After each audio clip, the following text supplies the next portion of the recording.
আচ্ছা, এর আগের দিন আমি যেটা টপিক নিয়ে ডিসকাস করেছিলাম সেটা ছিল potential potential energy and potential difference, মানে বিভব, বিভব প্রভেদ এবং বিভব শক্তি।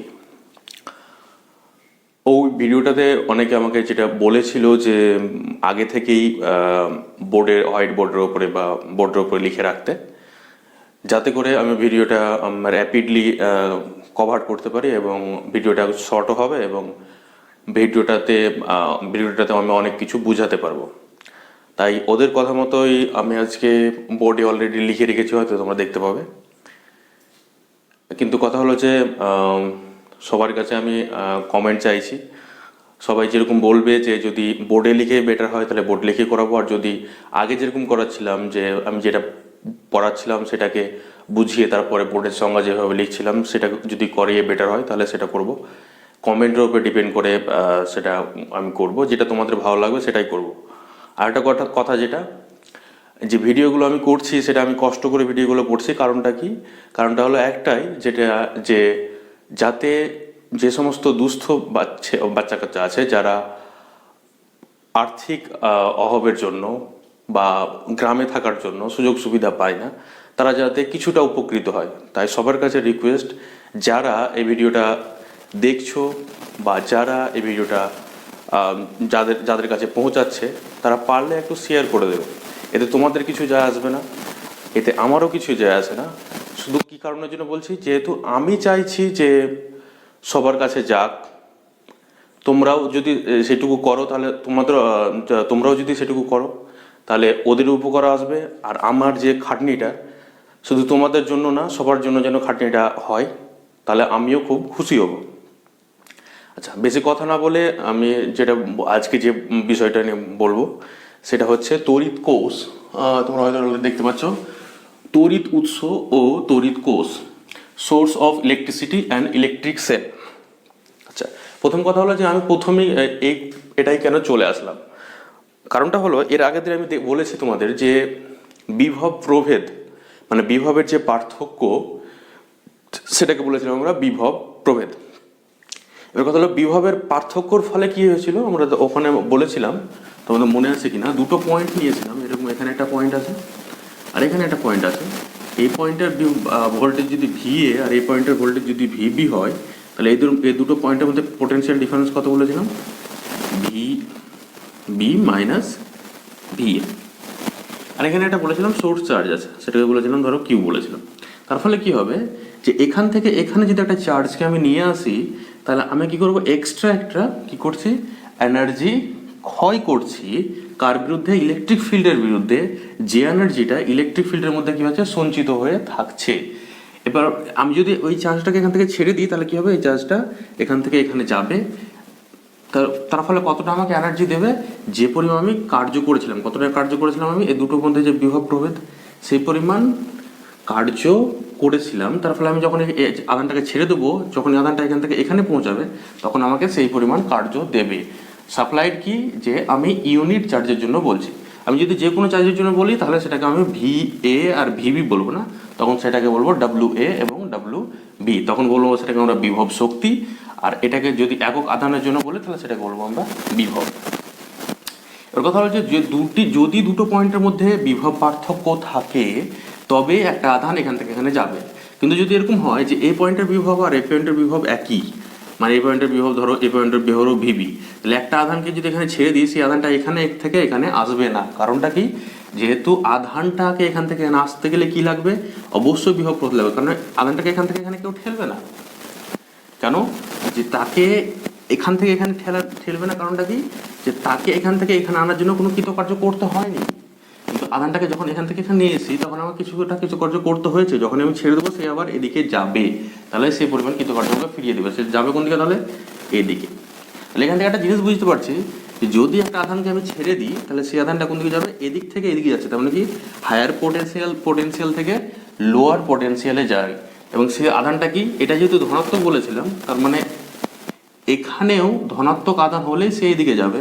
কিন্তু যদি ঋণাত্মক আধানের কথা বলি, তাহলে সে কি আসবে, এদিক থেকে আবার এইদিকে চলে আসবে। কারণ কি, ঋণাত্মক আধান কিন্তু এ অ্যাট্রাক্ট করবে, তাহলে অ্যাট্রাক্ট করলে কি হবে, ঋণাত্মক আধান যদি নিই, ধরো মাইনাস কিউ নিচ্ছি, তাহলে সেই আধানটা কী করবে, যেহেতু এই আধানটা একে অ্যাট্রাক্ট করবে তাহলে সে নিজে থেকে এদিকে আসবে।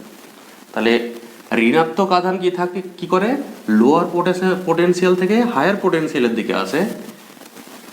তাহলে একটা জিনিস এখান থেকে যেটা শিখছি সেটা হচ্ছে কি, 1 নম্বর, negative charge moves from lower potential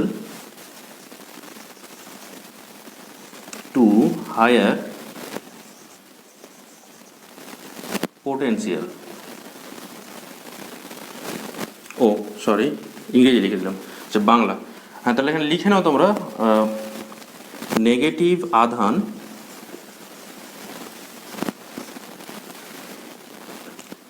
নিম্ন বিভব থেকে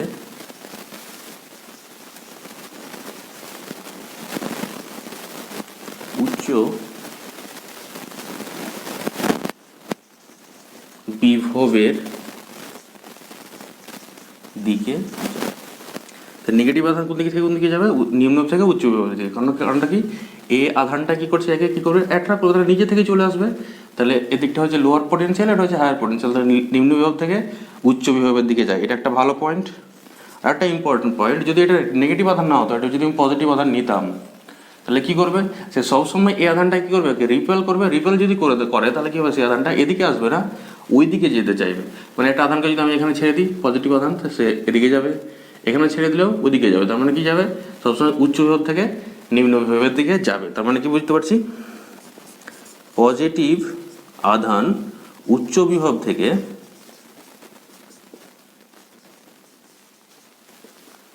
নিম্ন বিভবের দিকে যায়। এই দুটো পয়েন্ট কিন্তু খুব ইম্পর্ট্যান্ট পয়েন্ট। এখান থেকে আমি ভালো করে বোঝার চেষ্টা করো ব্যাপারটা, যে ধনাত্মক আধান যদি হয়, এই আধানটা যদি ধনাত্মক হয়, উৎস আধানটা, তবেই এই পয়েন্টের বিভব বেশি হবে এবং এই পয়েন্টের বিভব কম হবে। এবং ধনাত্মক আধানকে যদি ছেড়ে দিই, এখানে ধনাত্মক আধানটা সবসময় কী হবে, রিপালশন ফোর্সের জন্য এদিকে যাবে। এদিক মানে কোন দিকে হচ্ছে, উচ্চ বিভব থেকে নিম্ন বিভবে। তাই ওটাই লিখলাম, ধনাত্মক আধান উচ্চ বিভব থেকে নিম্ন বিভবের দিকে যায়। কিন্তু ঋণাত্মক আধানের যদি কথা বলি, তাহলে ঋণাত্মক আধানের কথা বললে এখানে যদি নেগেটিভ আধান চার্জ থাকতো, তাহলে সেই আধানটা কী করতো, এদিক থেকে এদিকে চলে আসতো নিজে থেকে, যেহেতু এই আধানটাকে কী করতো, অ্যাট্রাক্ট করতো। তার মানে কি হচ্ছে, ঋণাত্মক আধান নিম্ন বিভব থেকে উচ্চ বিভবের দিকে যায়। ঋণাত্মক আর ধনাত্মক বলার কারণ এই কারণে আমি বলছি, যে আমরা যখন তড়িৎ প্রবাহতে ঢুকবো, এই কোর্সের পরে তড়িৎ প্রবাহতে যাব, তখন তড়িৎ প্রবহন করে ইলেকট্রন, এবং ইলেকট্রন আধান কী হয়, ঋণাত্মক। ইলেকট্রন আধান যেহেতু ঋণাত্মক, তার জন্য কি ইলেকট্রন তাহলে কোন দিক থেকে কোন দিকে মুভ করবে, ঋণাত্মক আধান তাহলে কোন দিক থেকে কোন দিকে যায়, নিম্ন বিভব থেকে উচ্চ বিভবে। তার মানে ইলেকট্রন কোন দিক থেকে কোন দিকে যাবে, নিম্ন বিভব থেকে উচ্চ বিভবের দিকে মুভ করবে। তখন হয়তো জিজ্ঞাসা করবে কেন মুভ করছে, ওই জন্য আমি এই জায়গাটা তোমাদের লিখিয়ে দিলাম। এই দুটো পয়েন্ট ভালো করে লিখে নেবে, নোট করে নেবে। আচ্ছা, এবার যেটা পড়াছিলাম সেটাতে আসা যাক। কি বলেছিলাম, সেটা লিখে নেবে। বললাম কি, তড়িৎ উৎস এবং তড়িৎ কোষ। এর কথা, তড়িৎ উৎস কি, তড়িৎ উৎস কি, উৎস শুনে কি মনে হচ্ছে যে কিছু সৃষ্টি করে, তাই না? তড়িৎ উৎস হলো যে তড়িৎ প্রবাহ সাপ্লাই করে আমাদের। তড়িৎ প্রবাহ সাপ্লাই করতে গেলে কি লাগবে, অবশ্যই আধানকে গতিশীল থাকতে হবে। আর আধানকে গতিশীল করার জন্য কি দরকার, এখনই দেখলাম আধানকে গতিশীল করার জন্য দরকার বিভব প্রভেদ, মানে বিভবের পার্থক্য অবশ্যই দরকার। তাহলে আধানকে গতিশীল করার জন্য আমাদের দরকার পোটেনশিয়াল ডিফারেন্স। আর পোটেনশিয়াল ডিফারেন্স যে ইনস্ট্রুমেন্ট বা যে যন্ত্র বা যে যন্ত্রাংশ তৈরি করে তাকেই বলবো আমরা তড়িৎ উৎস। আচ্ছা, তাহলে তড়িৎ উৎসকে আমরা সাধারণত দুই ভাগে ভাগ করি। 1 নম্বর হচ্ছে ডাইনামো, যেটাকে আমরা বলতে পারি আমরা অ্যাক্টিভ কম্পোনেন্ট। আর এটা হলো তড়িৎ কোষ বা রাসায়নিক কোষ, যেটাকে আমরা বলি সাধারণত নন অ্যাক্টিভ ইনস্ট্রুমেন্ট। প্রথমে হলো কথা হলো ডাইনামো। ডাইনামোর কাজ কি, ডাইনামো কাজ হচ্ছে, এই যে বলেছি আমি কি, তড়িৎ উৎসকে আমি দুভাগ ভাগ করেছি। প্রথমে হলো ডাইনামো, এটা হচ্ছে তড়িৎ কোষ। তাহলে ডাইনামো কি, ডাইনামো হচ্ছে যেখানে কি করা হয়, ডাইনামোর কথা তোমরা হয়তো নিচু ক্লাস থেকে পড়ে এসছো, ওখানে কি করা হয়, একটা আর্মেচার থাকে এবং ওই আর্মেচারটা কি করা হয়, একটা ম্যাগনেটিক ফিল্ডের মধ্যে সেই আর্মেচারটাকে রোটেশন করানো হয়, ঘোরানো হয়। আমি অবশ্য তোমাদের ডাইনামোটা বুঝাবো আবার, যখন তোমাদের মোটর এবং ডাইনামো পড়াবো তখন আবার বুঝাবো। এখন এটুকু বুঝো যে ডাইনামোর ক্ষেত্রে কি হয়, যে একটা কম্পোনেন্ট থাকে যেটাকে বলছি আমরা, ওই ডাইনামোর একটা আর্মেচার থাকে, সেটাকে আমরা ঘোরাই। বাইরে থেকে যে মেকানিক্যাল এনার্জিটা আমরা ক্ষয় করি সেটা থেকে তৈরি হয় ইলেকট্রিসিটি, এবং সেই ইলেকট্রিসিটির সাহায্যে আমরা বাল্ব, লাইট, ফ্যান এগুলো চালাই। তাহলে সেটা হলো ডাইনামো, সেটা হচ্ছে অ্যাক্টিভ কম্পোনেন্ট। কারণটা কি, ওর ভিতরে কি হচ্ছে, কোনো একটা যন্ত্রাংশ থাকছে, সেটাকে অ্যাক্টিভভাবে থাকতে হচ্ছে, মানে কেউ বাইরে থেকে তাকে ঘোরাতে হচ্ছে, মেকানিক্যাল এনার্জি সাপ্লাই করতে হচ্ছে। তাহলে সেটা হলো ডাইনামো। আরেকটা হচ্ছে তড়িৎ কোষ। তড়িৎ কোষের ক্ষেত্রে যেটাকে বলছি আমরা ইলেকট্রিক সেল, সে তড়িৎ কোষের ক্ষেত্রে কি হয়, যে সেখানে কোনো অ্যাক্টিভ কম্পোনেন্ট থাকে না, এর ভিতরে যে এনার্জিটা আমরা পাই, মানে ইলেকট্রিক সেল থেকে যে পোটেনশিয়াল ডিফারেন্সটা তৈরি হয়, তাহলে সেটাতে একটা এনার্জি সোর্স। তাহলে এনার্জি সোর্স, সেই এনার্জিটা পাই কোথা থেকে, সেই এনার্জিটা আমরা পাই কেমিক্যাল এনার্জি থেকে। তার মানে কি হয়, তড়িৎ কোষ যেটাকে বলছি, সেই তড়িৎ কোষের মধ্যে এনার্জি স্টোর হয় কী আকারে, সেটা হলো কেমিক্যাল এনার্জি আকারে স্টোর হয়। আচ্ছা, এবার এই তড়িৎ কোষকে আমরা সাধারণত এই কত রকম ভাগে ভাগ করা হয়। আরও অনেক রকম ভাগ পাওয়া যায়, কিন্তু তোমরা শুধু এই কটা মনে রাখো। সেটা হচ্ছে কি, রাসায়নিক কোষ, সৌর কোষ, আলোক তড়িৎ কোষ আর নিউক্লিয়ার কোষ।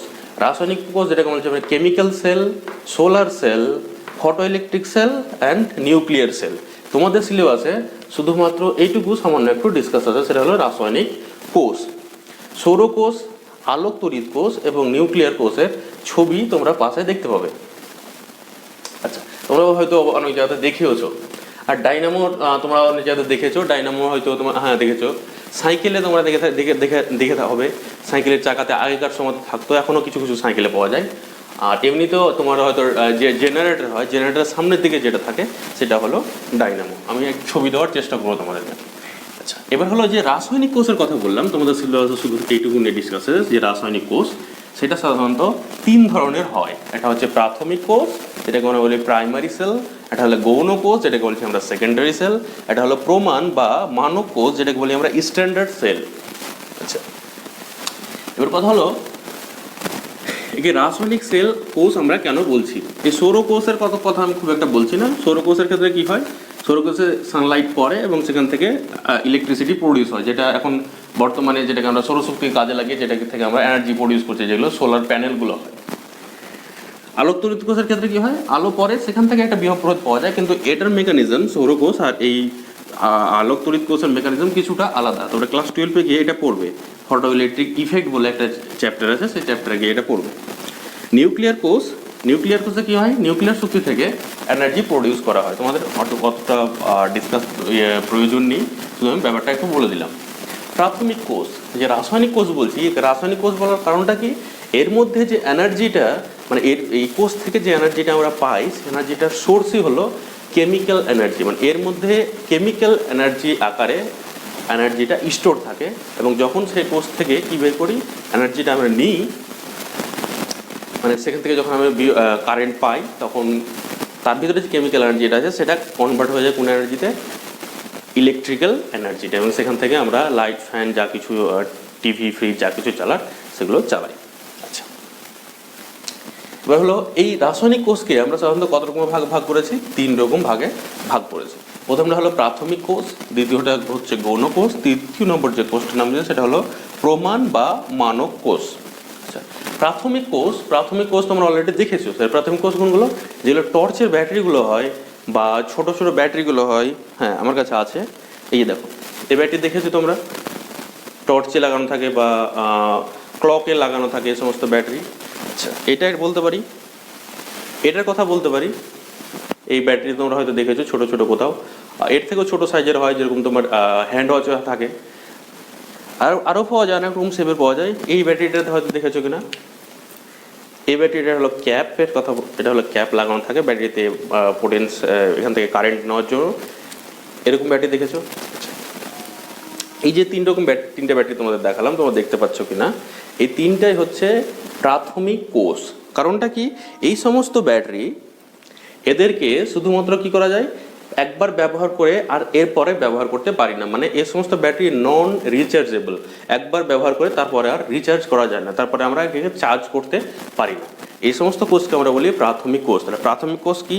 প্রাথমিক কোষ হলো সে সমস্ত তড়িৎ কোষ যেগুলোকে একবার ব্যবহার করার পর পুনরায় ব্যবহার করা যায় না। উদাহরণ হলো ভোল্টীয় কোষ, লেক অ্যাসিড কোষ, শুষ্ক কোষ বা নির্জল কোষ। এই যে তিনটা কোষ তোমাদের দেখালাম, তিনটা কোষই হলো নির্জল কোষ বা শুষ্ক কোষ, কারণ এর ভিতরে কোনো জল ওরা খুললে পাবো না জল। আচ্ছা, এগুলো ভোল্টীয় কোষ, এগুলো এই সমস্ত কোষও হয়, তোমাদের অত ডিটেলসের দরকার নেই। আচ্ছা, এবার হলো গৌণ কোষ। গৌণ কোষ হলো যে সমস্ত কোষকে কি করা হয়, আমরা ব্যবহার করে নিলাম, তার চার্জ শেষ হয়ে গেল, তাকে আবার চার্জ করলাম এবং আবার সেটাকে ব্যবহার করতে পারছি। মানে এই সমস্ত কোষ কী হয়, রিচার্জেবল হয়। একবার চার্জ শেষ হয়ে গেলো আবার চার্জ বসাচ্ছি, আবার শেষ হয়ে গেলো আবার চার্জ করছি। তার ফলে কী হচ্ছে, এই সমস্ত কোষ একবার যদি আমি কিনে নিই তাহলে অনেকবার আমরা ব্যবহার করতে পারবো। এই সমস্ত কোষ কোথায় ব্যবহার করা হয় তাহলে তোমরা বুঝেই গেছো। এক হলো মোবাইল, এখন সবার হাতে হাতে মোবাইল, মোবাইলে ব্যবহার করা হয়। মোবাইলের ব্যাটারি বলতে পারি, তোমার ল্যাপটপের ব্যাটারি বলতে পারি, হ্যাঁ কারের যে সমস্ত ব্যাটারিগুলো হয়, বড় বড় ব্যাটারি, ইনভার্টারের যে ব্যাটারিগুলো হয়। আমার কাছে গৌণ কোষ একটা ছিল পরে কোথাও, হ্যাঁ এই যে আছে। গৌণ কোষ হচ্ছে এরকম শেপেরও হয়। এটা বাইকের ব্যাটারি ছিল, আমারই বাইকের ব্যাটারি বোধ হয়। এই গৌণ কোষ, এটা হচ্ছে গৌণ কোষ। একই করে আমরা চার্জ করতে পারি, রিচার্জেবল। একবার চার্জ শেষ হয়ে গেলে আবার একে চার্জ করতে পারি। এটা কত ভোল্টের হয় স্যার? এটা হলো 12 ভোল্টের আছে। আচ্ছা, একে আমরা চার্জ করতে পারি, একবার চার্জ শেষ হয়ে গেলে আবার আমরা চার্জ করতে পারি। এই সমস্ত কোষকে আমরা বলি গৌণ কোষ বা সেকেন্ডারি সেল। এই সমস্ত কোষের সাইজ অনেক রকম শেপের হয়, ছোট হয়, বড় হয়, অনেক বড় হয়। ইনভার্টারের যেগুলো ব্যাটারিগুলো হয় সেগুলো হয় অনেক বড় শেপের। তাহলে এই সমস্ত কোষ সাধারণত দুই রকম হয়, লেড অ্যাসিড সঞ্চয় কোষ আর একটা হলো ক্ষারীয় সঞ্চয় কোষ। লেড অ্যাসিড সঞ্চয় কোষ মানে কি, এর ভিতরে এক প্রকার অ্যাসিড ঢোকানো থাকে এবং লেডকে ওই অ্যাসিডের মধ্যে ডুবানো থাকে, তাই একে লেড অ্যাসিড সঞ্চয় কোষ বলে। ক্ষারীয় সঞ্চয় কোষও হয়, একই রকম মেকানিজমের উপর ডিপেন্ড করে এগুলো তৈরি করা হয়। এখানে আমি একটা দুটো কথা লিখে দিয়েছি, তড়িৎ ক্ষরণ, এটা অনেক সময় ইউজ হবে এই টার্মটা, তড়িৎ ক্ষরণ এবং তড়িৎ আহিতকরণ। তড়িৎ ক্ষরণ মানে ডিসচার্জিং, মানে যখন আমি এটাকে যখন চার্জ করা আছে, ধরো এটা চার্জ করা আছে, এখান থেকে আমি কারেন্ট নিচ্ছি, একটা দুটো ওয়্যার দিয়ে এখান থেকে আমরা একটা বাল্ব লাগিয়ে দিয়েছি। তো বাল্ব লাগিয়ে দিয়েছি তার মানে কি, এর ভিতরে যে এনার্জিটা আছে, কেমিক্যাল এনার্জিটা, সেই এনার্জিটা ইলেকট্রিক্যাল এনার্জিতে কনভার্ট হচ্ছে এবং সেখান থেকে বাল্বটা জ্বলছে। তার মানে কি হচ্ছে, এখান থেকে চার্জ আমি নিয়ে নিচ্ছি, সেটাকে বলছি আমরা ডিসচার্জিং। তাহলে সেটাকে বলছি বাংলা হচ্ছে তড়িৎ ক্ষরণ। আর যখন এটাকে আমি কী করবো, চার্জ করার জন্য কী করি, আমরা প্লাগের মধ্যে একটা ওয়্যার ঢুকিয়ে সেখান থেকে দুটো তারকে বের করে সে দুটোকে এখানে কানেক্ট করি এবং 12 ভোল্টে কী করা হয়, চার্জ করা হয়। তাহলে চার্জ করার সময় যে একে চার্জ করাটাকে আমরা কি বলি, সেটাকে বলা হয় তড়িৎ আহিতকরণ বা চার্জিং। তাহলে এটাকে একবার চার্জ করা হয় এবং ডিসচার্জ করি, চার্জিং এবং ডিসচার্জিং। যখন একে আমরা চার্জ করি তখন কি করা হয়, ইলেকট্রিসিটি যেটা থাকে, তাহলে ইলেকট্রিক্যাল এনার্জি এর ভিতরে কেমিক্যাল এনার্জি হিসাবে স্টোর হয়। তাহলে চার্জিংয়ের সময় ইলেকট্রিক্যাল এনার্জি কেমিক্যাল এনার্জিতে কনভার্ট হচ্ছে, মানে তড়িৎ শক্তি রাসায়নিক শক্তিতে রূপান্তরিত হচ্ছে। কিন্তু এখান থেকে যখন একটা বাল্ব লাগাচ্ছি বা অন্য কোনো যন্ত্র লাগাচ্ছি, সেটা কি করছে, বা একটা ধরো ফ্যান লাগাচ্ছি, তখন কি করছে, এর মধ্যে থেকে যে কেমিক্যাল এনার্জিটা স্টোর হয়েছিল সেটা কি হচ্ছে, ইলেকট্রিক্যাল এনার্জিতে কনভার্ট হচ্ছে। মানে ডিসচার্জিংয়ের সময় কি হয়, chemical energy converted to electrical energy, মানে ডিসচার্জিংয়ের সময় রাসায়নিক শক্তি তড়িৎ শক্তিতে রূপান্তরিত হয়। আচ্ছা, এবার কথা হলো, এই যে তড়িৎ কোষগুলো হয়, এটার ভোল্ট কত হবে, কত বিভব প্রভেদের জন্য এটা তৈরি হবে। এই যে এটা আর এই প্রান্তর দুটো দেখতে পাচ্ছ, পজিটিভ আর নেগেটিভ হয় বলছি আমি অবশ্য। তাহলে এই পজিটিভ এবং নেগেটিভের যে মধ্যে যে বিভব প্রভেদ, সেটা VA - VB যেটা বলছিলাম সেটাই। তাহলে যে বিভব প্রভেদ সেটা কত ভোল্টের হবে সেটা নির্ভর করবে এর ভিতরে ছোট ছোট কতগুলো কোষ মিলিয়ে এটাকে তৈরি করেছি তার উপরে।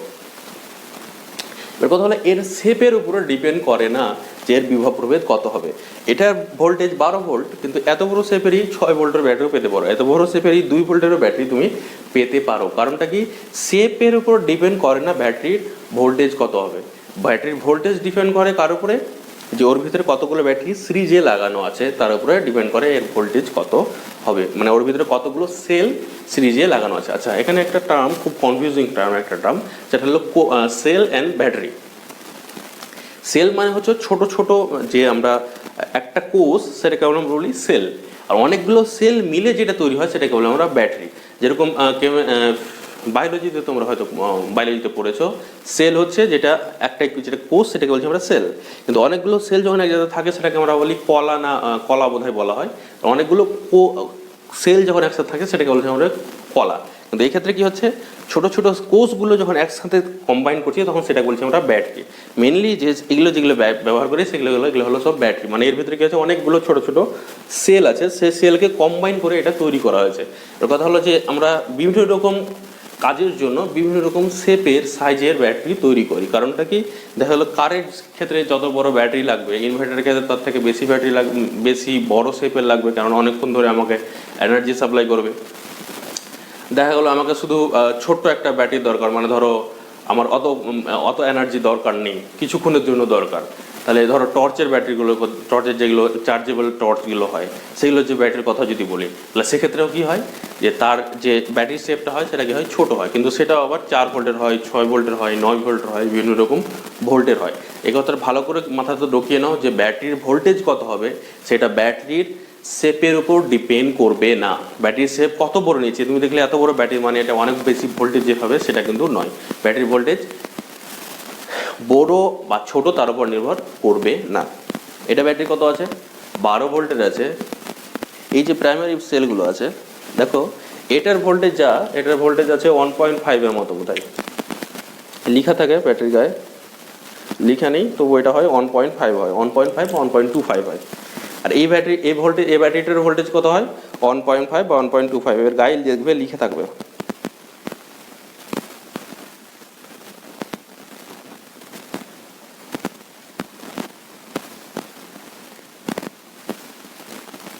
হুম, 1.5 ভোল্ট। কিন্তু এটা কত ভোল্টের আছে, এটা হলো 9 ভোল্টের ব্যাটারি। তার মানে দেখো ব্যাটারির শেপের উপরে সাধারণত ব্যাটারি ভোল্টেজ ডিপেন্ড করে। এটা 1.5 ভোল্ট, এটাও 1.5 ভোল্ট। তোমরা যে ক্লকে যে হ্যান্ড ওয়াচে যে ইয়েগুলো হয়, ব্যাটারিগুলো থাকে ছোট্ট একদম, সেটাও কিন্তু 1.5 ভোল্টেরই হয়, 1.5 বা 1.25 ভোল্টের হয়। তারপরে ব্যাটারির শেপের উপরে ভোল্টেজ ডিপেন্ড করে না। কিন্তু তাহলে ব্যাটারির শেপ কম বেশি করার কারণটা কি, করার কারণটা হলো যদি ব্যাটারির শেপ বড় হয় তাহলে সে বেশি মেকানিক্যাল এনার্জি স্টোর করতে পারবে, ব্যাটারির শেপ ছোট হলে সে কম মেকানিক্যাল এনার্জি স্টোর করতে পারবে। তাহলে শেপ বড় ছোট করার কারণ হলো যে সে কতটা এনার্জি স্টোর করতে পারবে সেটার জন্য, কিন্তু শেপ ছোট বড়োর ওপর ব্যাটারির ভোল্টেজ ডিপেন্ড করবে না।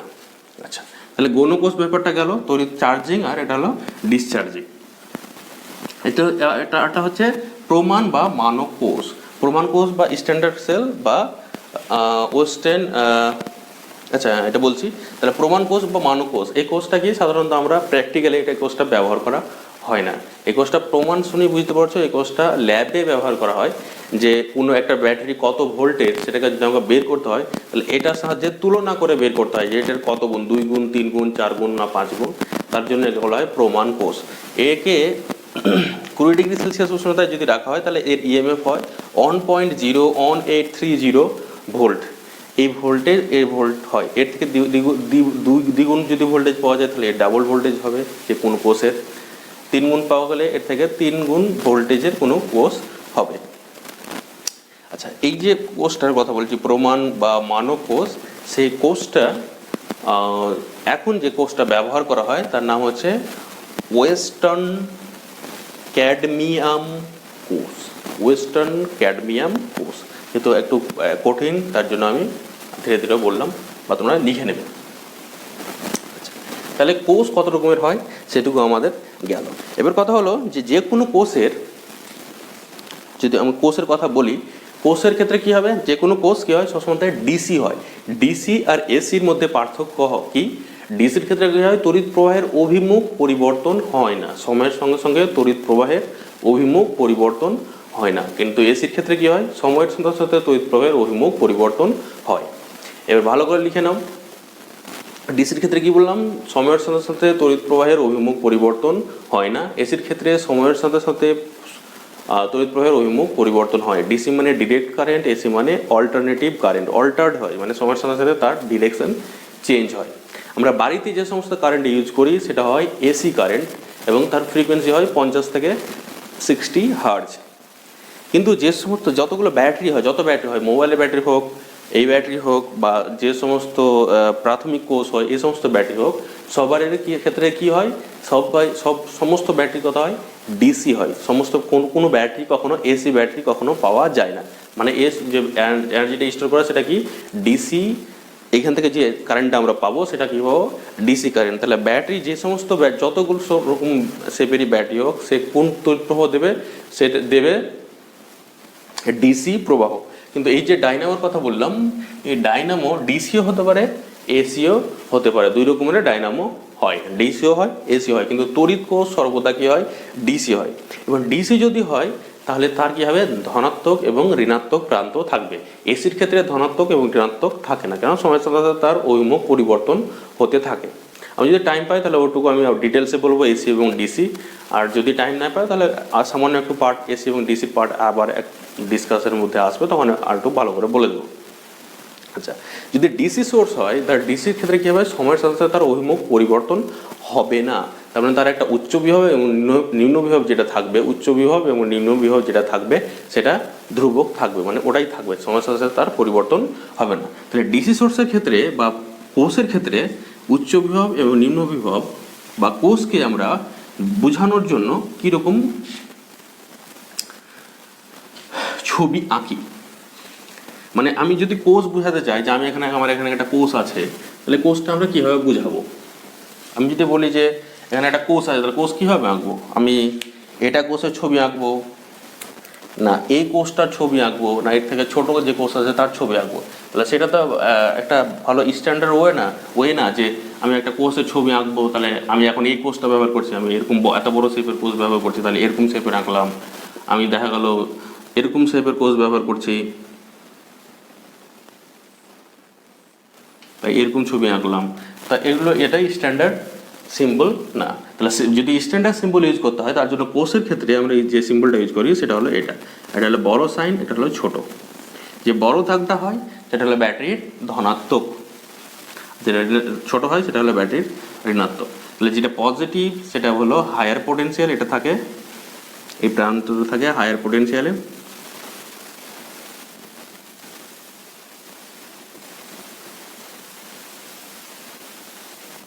আর যে নেগেটিভ সেটা হলো লোয়ার পোটেনশিয়াল।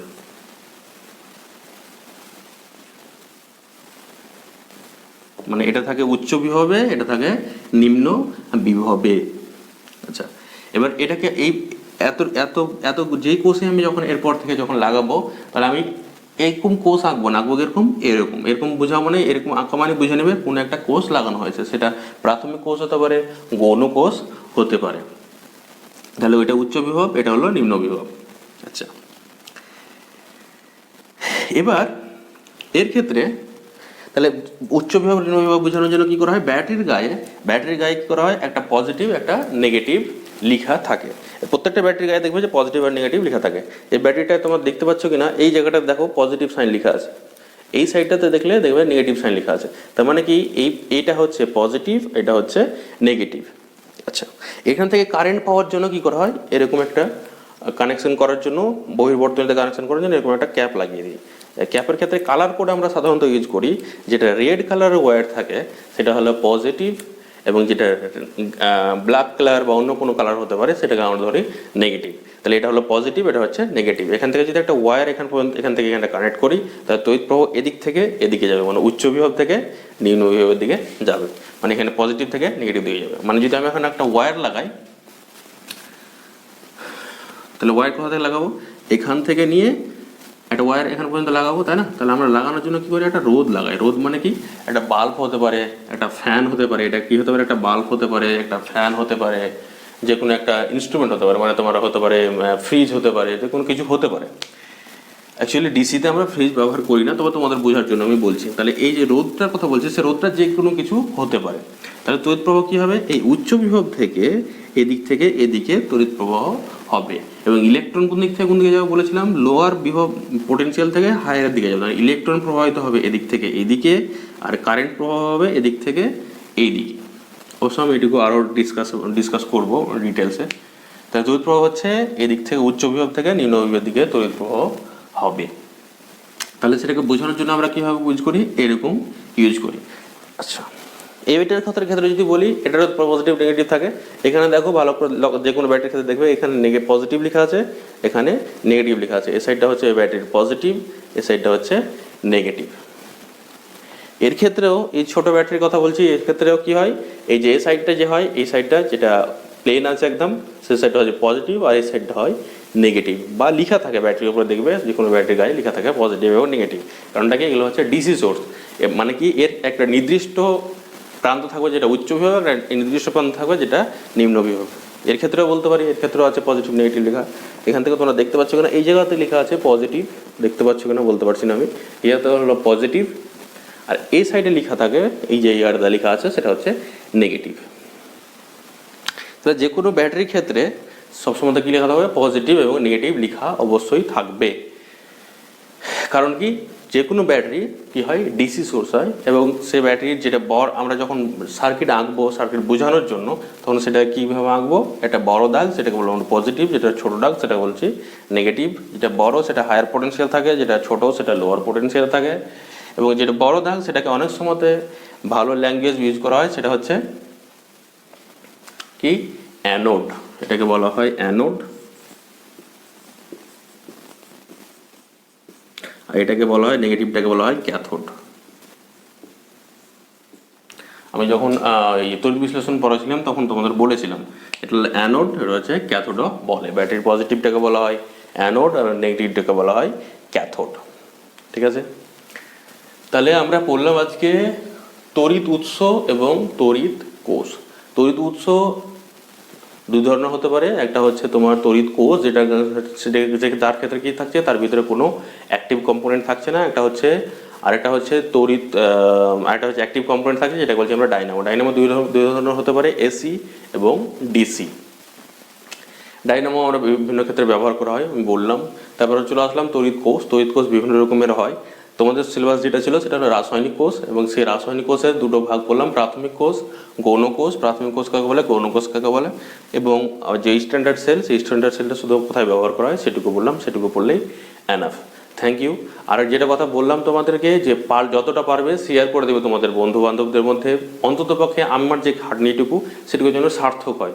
আমি চাই সবার কাছে যাক, এতে আমার কোনো প্রফিট নেই। আমি চাই সবার কাছে যাক, যে যদি কেউ উপকৃত হয় তাহলে আমি ধন্য হব, যে আমি এতটা খাটছি, আমার খাটনিটা সার্থক হবে। Thank you.